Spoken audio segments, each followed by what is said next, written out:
ஐந்து கரத்தனை ஆனை முகத்தனை இந்தின் இளம்பிறை போல மேற்றினை நந்தி மகந்தனை ஞான கொழுந்தினை புந்தியில் வைத்தடி போட்டிருக்கின்றேனே.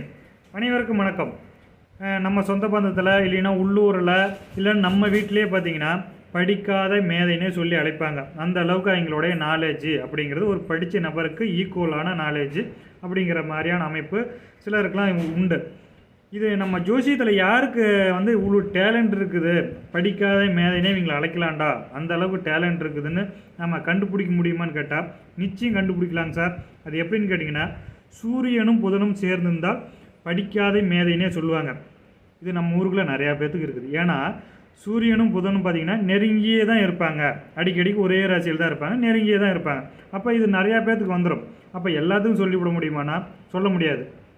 இதுக்கு என்ன விதிவிலக்கு சொல்லுது அப்படின்னு பார்த்தீங்கன்னா, சூரியனோட சேர்ந்து புதன் இருக்கு இல்லையா, இந்த சூரியன் ஆட்சி உச்சமாகிறது, அதாவது சிம்மத்துலேயோ மேசத்துலேயோ சூரியனோட சேர்ந்து புதன் இருக்கிறது.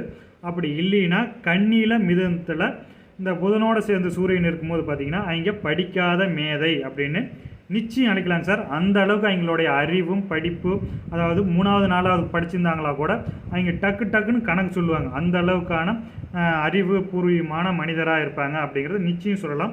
மிகப்பெரிய ஒரு டேலண்டாக இருப்போம். நல்ல ஞாபக சக்தி அப்படிங்கிறது, அரசாங்க ரீதியாக என்னென்ன செய்திகள் அப்படிங்கிறது டக்குன்னு சொல்லிடுவாங்க. நியூஸ் பார்க்குறதுல ரொம்ப ஆர்வமாக இருப்பாங்க. மிகப்பெரிய ஒரு வல்லுநராக இருப்பாங்க அப்படிங்கிறது நிச்சயம் சொல்லலாம். நன்றி, வணக்கம்.